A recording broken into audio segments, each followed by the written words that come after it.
Hi, I'm Dog, and welcome back to the Key West Paraheads of the UBL. I thought I would take you quickly through the Key West off-season, and let's start in September. Reliever Josh Donahue retired. Donahue's been with us for several years, and he was always a good arm to have in the pen. He spent most of last year. As you can see, this past year in 2017, he got 40 appearances in Little Rock. He did well. In Key West, he got 3 appearances, and he did very well for us during the call-ups in late season. In 2016, he kind of had some troubles in Key West. A 5.75 ERA, 1.77 WHIP. He didn't give up any home runs, but he gave up a lot of earned runs in 2016. In 2015, he had a really good year for us with 41 appearances, 41 innings, and, he did give up 6 home runs, which is 6 home runs in 41 innings. That's about a homer every 7 innings. That's kind of high for what I like, but he did pretty well for us. Donahue actually came to us. Oklahoma let him go after they won their UBL series in 2014. And I was in sort of panic mode for bullpen in early 2015 after an abysmal 2014. Basically, in winter 2013, in winter 2013, I was too stupid to know what I was doing.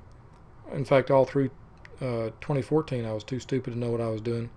But I got into full-on panic mode to get arms into the pen, and I'm still a little bit of that still lingers. If I see a good reliever come on the market, I grab him as fast as I can. Anyway, he did really well for us in his first year, 2015, and I signed him to a 2-year extension. And as you see, he didn't have a great 2016, and hence he went to Little Rock for most of 2017. But he was always there if we needed him.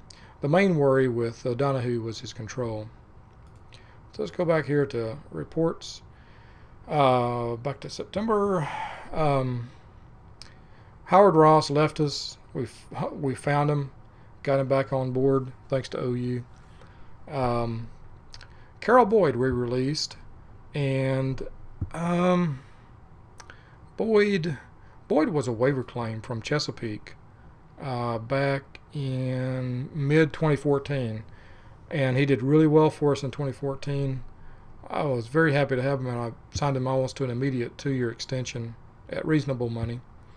Then we kept it on for an extra year through 2017 until we released him. But I've liked Boyd. He's done really well for us. You can see in 2015 he had a 2.52 ERA and a 1.32 WHIP. Only gave up 2 homers and 36 appearances. It was an outstanding season for us. He did pretty well in 2016 as well. 44 appearances. Only gave up 4 home runs, but 20 earned runs. So his ERA was up over 4. His WHIP was still good. You can see his ERA plus fell off. And he spent all of 2017 down in Little Rock. His movement and control fell down a little bit, and so I wasn't real keen on re-signing him. Plus, he was getting up in age. Frank Walls, I released him. Walls was snatched up by BC and signed to about almost double what he had been making for Key West. Well, not quite double, but a good hefty increase. So good for him. He's 27. He's dead average in everything. Stuff, movement, control. He's got a good fastball and a really weak changeup. And he's essentially a one-pitch pitcher. But he has really made it work. Look at his numbers. In 2015, he was down in Durham. He put in a couple of appearances. I immediately moved him up to Little Rock, and he pitched lights out in Little Rock, and then made the Key West staff in time to pitch 38 appearances for us at a 1.17 WHIP and a 2.15 ERA. Outstanding numbers. Walls, in fact, was our closer for a while. In 2016, he again pitched really well. 137 whip, 152 ERA, only gave up 2 home runs in 45 appearances. And, the magic continued. I was in talks, I think, with Gooksta at one point about Walls. It might have been the pro, one of those guys, one of my divisional competitors. And whoever it was kind of scared off by his fastball. And also, although ERA plus is supposed to, normalize for ballpark factors and all that, I don't think there's any doubt that Walls got a boost from pitching in Key West. This past year in Little Rock, he actually started on our Key West staff, and kind of mediocre. I mean, in 19 appearances, 2 home runs, 8 earned runs, not terrible. Still under a 4 ERA, but there were a lot of warning signs with him. So I eventually, when the offseason came, I released him rather than upping his contract, which is, I kind of felt bad about that because he'd been with us from day one. When I came on board, he was on the team. Let's see, arbitration. Yeah, he made $800,000 in 2017, and because of his, dead even ratings, I was always a little bit reluctant to re-sign him. So I kept letting him go to ARB, and I kept winning and hit the ARB cases to minimize his salary increases. But yeah. So the Brawlers rewarded him for his patience with a nice fat contract. And I don't think he's going to do very well in BC, but maybe he will. So Donahue, Walls, and Boyd, and that was our September. And Howard Ross's misadventures at the Catfish Farm. Yeah. October. Let's start from the bottom here. First move we made in October was with Borman, general manager of the Las Vegas Aces, we got 27-year-old right fielder Brian Porter for our 4th round pick, probably a 412 pick. Us and Madison had the same record in this past year, and I think the tiebreaker went to Madison, which would give us the 2012, the number 12 pick in each round. I'm never really sure about it, though. I don't know how UBL calculates it exactly. I like Brian Porter because he's got pop in the old bat. He plays good outfield. He can play both corner outfield positions. And I think during spring he's going to get a look at center field. And so, yeah. Also one of these interesting guys without much speed but good base running savvy. That always helps, In a close game, if your guy's good at base running, it might give you that one extra run. Porter hit really well up in Red Stick and even in Vegas last year. You can see he's basically an everyday starter. 272, 339, 435 for the Aces, 10 homers. Those are not bad numbers. He's not going to replicate that in Key West, but if I kind of got him to be the 5th outfielder, and looking forward to having this guy on the roster. He gives me some quandary now because I got to figure out what to do with him and old Pedro Riveras. I gotta do something with one of those guys, so we'll see. We re-signed Donald Curry and Kaz Metley to minor league contracts. Curry is going to be pitching in AAA as a reliever. Metley will continue in A or AA as basically a coach on the field to our up-and-coming recruits. Roberto Gaete and Abderrahman Rist won ARB extensions. They won their ARB extension case. Actually, we won the Gaete ARB extension case and lost badly the Rist case. Gaete was a waiver pick from, was it Red Stick? Red Stick put him on waivers last November. We picked him up, and the dude had a monster season for us. Look at this. 35 appearances, a 1.08 ERA, 1.08 whip, and 2.80 ERA. This is some good stuff. 1 home run and 33 appearances. Heck yeah. Hell yeah. Hell yeah, man. That's what I'm talking about. That's what I'm talking about. I love this guy. I love him. I love him. Love him. So he pitches the ground ball. He holds the runners on base. When he comes up to the plate, he can move the runners over. Good sinker, good curve. Yeah, so he's 32 though, and that's why I let him go to ARB. I didn't give him a contract extension because, you don't know. These guys get into their 30s, they start, having a house full of babies and kids, and they get all distracted and shit. And so, Gaddy. Great defense as a pitcher too, so I like this guy. He's one of my favorite pickups last year. I always like the waiver pickups. Wrist, you just suck. You suck. I hate Wrist. You suck. Somebody take him off my hands. Let's see. We let minor leaguers Jimmy Barraclaw, Antonio Manuel, and Carlos Franco go to free agency, and Alfredo Torres. Barraclaw is a good guy. Somebody should pick him up. His stats, his ratings don't look like much, but he's a heck of a defensive outfielder. He is fragile. He's 29, but he can hit. He can get on base. So he's never had a chance at the majors. He should get that chance. Let's see. Renewals. Soto is overpriced, by the way. Denny Hunt, we had to let him go. He wanted too much money. Gonzi, renewal. David Conley, we let him go. He's been snapped up by nobody yet. This is a savvy old veteran. He's 32. He ain't worth $7.5 million, unless you're BC and you got money to burn. But he can be a spot starter for you. He can be your. He did that for us. Look at his numbers, man. Mr. Consistency, 297, 325, 306 ERA, 32, 26, 28 appearances. He started 7, 14, and 8 games. His whip's consistent, 125, 144, 125. His whip was up in the season that he started a lot of games for us, 2016.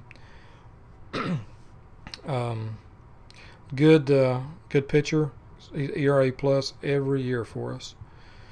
Is that the Key West factor? I don't know. But I like Conley, but he was asking ridiculous money, and he was 32. And I got so many kids coming up. I don't have a place for them all. So Cruz, Sanchez, old rat Sanchez. Everybody hates him, but he's got some nasty stuff. And he still pitches. He's 31. He still pitches 98 to 100. If only, he pitched that well in the bigs. He only got 1.1 innings with us in last year, and he only got 5 innings with us this year, but he did not do badly during those 5 innings. He did have one bad game in those 7 appearances. He gave up I want to say it was a 2-run homer, maybe a 3-run home run, and basically that accounted for his ERA. But he's on the staff. I think he's actually improved his control in the past year, and I think he's going to help us out. We signed free agent reliever Howard Newsom. He has good stuff. I don't know about him. He's 60% ground ball rate, great defense, can't hold runners worth a shit, but good stuff, So he was let go by the Isotopes, and we'll see. He may get a chance with us. We'll see. That's October. Let's go up to November. We signed first baseman Simon Vinny. Oh, Vinny. I don't know why the hell we signed Vinny. He's probably going to be cut pretty quick, but yeah, he may be cut pretty soon. We've got plenty of first basemen in our org. He can't play defense worth nothing. He is a lefty, though. We signed Jeff Carr. I never do this. He's 36 years old. I don't sign 36-year-old guys to my roster, but he asks decent wages, um, ridiculous ground ball percent, good velocity, good defense. He can sacrifice runners over, and he's still got some stuff. He's still got some pop in the arm. So we'll see. He didn't do the job for Raleigh and Winnipeg this past year. Not at all, but I bet he's going to have better numbers than he did if he's on our staff, and I think he will be. He'll have better numbers than he did with Red Stick. I'm predicting about a 3.0 ERA and maybe a 1.3 WHIP. I think he's going to do good. He's going to be ERA plus this year. Minor leaguers: Bubba Williams, Pat Vickers, and Bob Slaughter. Basically for minor league filler and for some maybe leadership. Yeah. Stamina. I really needed some. My farm system was wrecked after those trades with Yankee, etc. in the offseason. So, what else? Start here at the bottom. We had a trade with Lancaster. It actually happened today. I had my 212 pick in my pocket, and I was really wanting to move it. I'm not that great at drafting, and I'd much rather look at guys in the minors and in the bigs and kind of get a sense for their performance. Let other guys do the drafting work. But anyway, Flint Townsend had been on my mind, and he had captured my attention back in 2015. When, let's see, 2015, yeah, he was a 4th-round pick by Lancaster out of high school, and you never know about these guys. But I had liked him, been keeping my eye on him, and as you can see, he won the Glove Wizard Award for catcher in single A ball this year. And I like this guy. He's a fighter. 2 games after ejection for all on a strike call. You argue that call, dude. You argue it.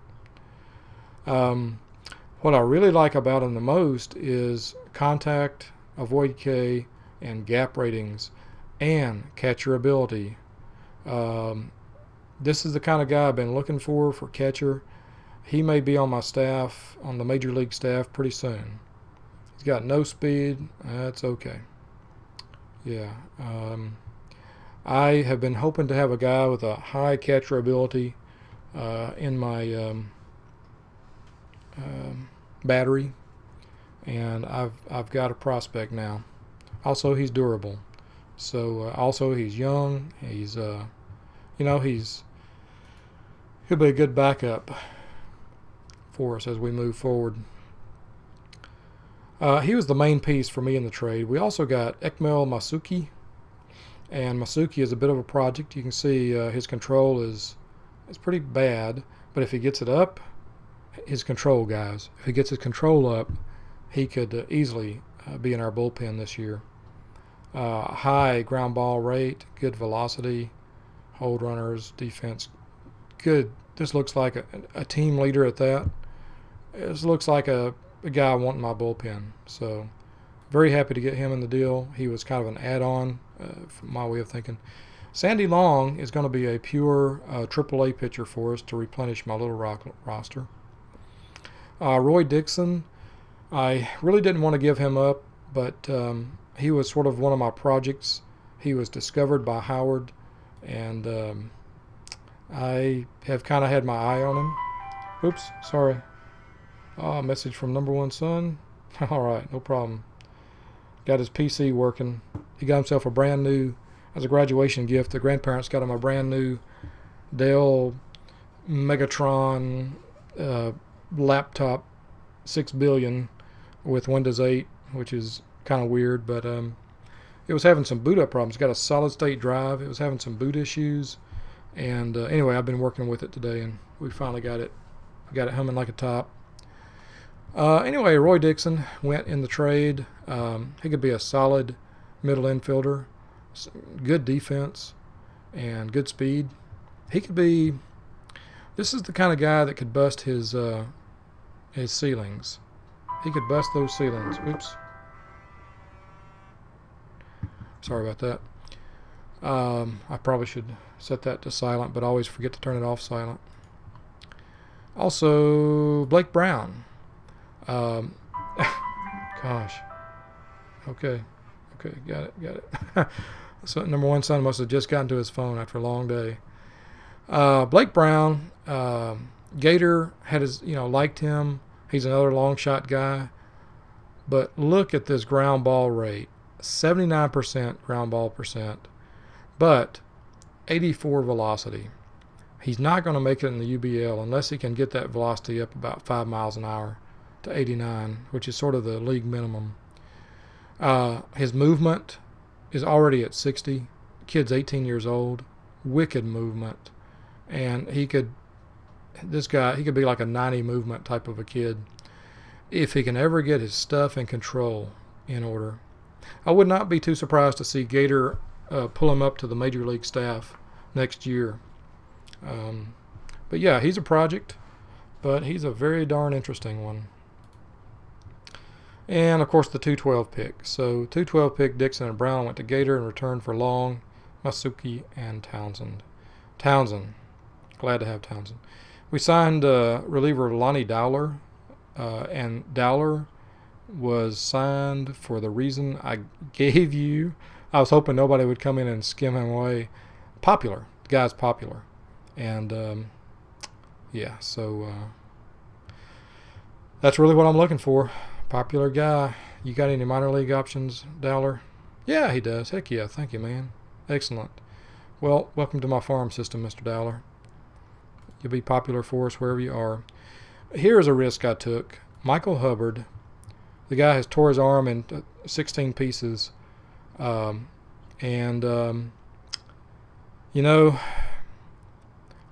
betting he has better control than that.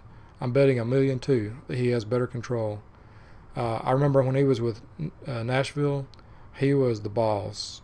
This guy, 77 games in 2016, 2.89 ERA, 1.13 WHIP. Maybe I'm living in the past with Jethro Tull, but if he's got any control at all left, he's going to be in my pen, Michael Hubbard. And I wanted to go ahead and scoop him up. He's still got 2 months of recovery time to find spare parts for that arm, but yeah, he's also a leader, popular in the clubhouse. I like to have that kind of guy in my club. And Raleigh, Yankee, I stole him from you, pal. Bang Jiao Wang, great defensive infielder. He may be our starting second baseman this year. He's still got some room to grow, but he's pretty much ready. And Yankee did the work of signing him to I saw this guy, and probably you guys did too. I saw him, and I kept thinking, should I? Shouldn't I? And I always talked myself out. I probably spent an hour and a half thinking of whether I should offer this guy a contract. In fact, I offered him a minor league contract. I kept offering him minor league contracts, and of course he never took it. But I'll give him a try. He's better than the other guy that I wanted, that I had kind of penciled in at second. Actually, Jerry Armstrong is penciled in at second for now, but Frank Schmidt was the guy that I kind of had penciled in. He was a trade with the Isotopes a couple of years ago. The only rap against Schmidt is the contact, and Schmidt has a little bit more eye, but I like everything else that Bang Jiao brings. Somebody needs to tell me how to pronounce that. I know I'm screwing it up. Bang Jiao. All right, dude. So that was our steal of the off season. January. Just moving these guys around on rosters. And March. Just moving these guys. Okay, Jason Piper is back. The Pied Piper is back. And I got a decision to make now. He was Mr. Lockdown Closer for a while. You see, he's still got stuff. He's still got great stuff. Still got some movement. His stamina is wrecked. His control is wrecked. He's probably not going to get it back. He's cheap this year. And I signed him to a weird deal, and I'll show it to you here in a second. He's also acquired the fragile rating, but I was kind of surprised he hadn't already acquired it. He really, it's sad though, because he came back in 2017. He had a great season with us. He started the year in Little Rock, and I finally just had to pull him up. He missed most of 2016 because of surgery to move bone chips in his shoulder, in his elbow. And that's why his ERA was so high. He was giving up runs and home runs and all kind of stuff. Everybody. So he was gone for 2016. He started the season in Little Rock. He did well in 8 appearances. He did well enough that I said, okay, I got to see what he's got. And I saw what he's got. In 37 games, 37 appearances, he gave up 3 home runs, just 10 earned runs, a 2.57 ERA, 1.06 whip, and a 39 to 18 K to walk ratio. Too many walks for a closer, so I put him back to middle relief. But he did actually function as our closer most of last year. You can see he got 20 saves last year. Very remarkable comeback to his 2015 days. And see if I can go up. Yeah, career pitching. He was a bright spot of the UBL in 2012 and 2013. And I want to say in one of these years, I think 2013, he blew out his arm once. You see his whip. Look at that, 74 to 18, 92 to 16 K to BB ratio. And those numbers eroded as he went through various surgeries, but he still brought the leadership to us. History. Where was it? Injured. Yes, April. During spring frickin' training, tore his flexor tendon. Missed a year and 2 months. You can see before that he was rated with 80 stuff, 60 control, 60 movement, 55 control. And his stuff, movement, and control dropped immediately when he came back. Bone chips, missed 4 months. And again, stuff and movement, pretty much the same, but his control dropped. And that's going to be tough for him to recover from, but we'll give him an honest shot. Let's look at his contract. I had to do a really strange contract with him. In 2017, he made, where was it? 17, he made, 2015, he made $3.25 million through arbitration. And then I signed him, I took a risk on him and signed him to a 3-year, $8.65 million contract. Now, the contract, I had to do it weird because at the time I had some guys on my roster who had huge contracts in 2018, and I had a sort of a contract bubble I had to get through. And so I had to structure his contract something like $3.5 million, $1 million, $3.9 million to get him signed.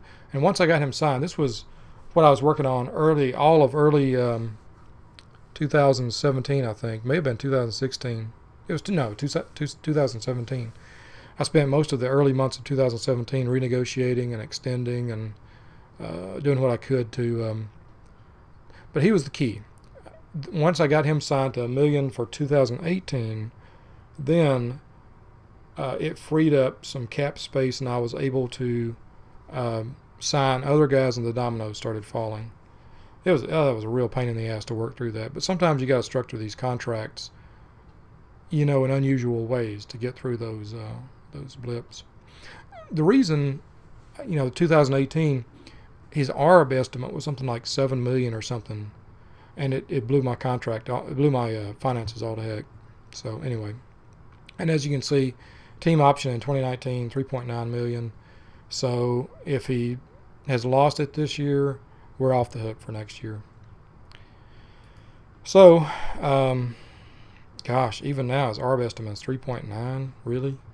Well, anyway, the bottom line is Piper is back healthy again. He's ready to pitch again, and we're going to pitch him again. His popularity has dropped. He used to be wildly popular, but now he's dropped to well-known. So, well, that pretty much wraps it up. Back to our reports, and yeah, the major moves that we made this year, just releasing some bullpen, retiring some bullpen, released a few minor leaguers who had pretty much reached the end of their course, and we needed to free up spots for other guys. Got Brian Porter, who could be an interesting, he's going to make me lose some sleep trying to figure out how to slot him in. We got a bullpen arm in Carr. We got possibly our second baseman, courtesy of Raleigh. And got a catcher who might be ready pretty soon to be our backup. And I guess that's pretty much it. That was the Key West offseason. There was not a whole lot I wanted or needed to do, and we made most of our moves at the trade deadline last year. So we're pretty much in good shape and looking forward to getting started with spring training here. Look at this, tied for first in every category. Woohoo! All right, guys. Well, that's going to do it for now. Holy moly, I got Carpenter in the lineup. You better watch out for this guy, Big Todd. Big Head Todd. He's coming for you. He's coming for you. Oh, yeah.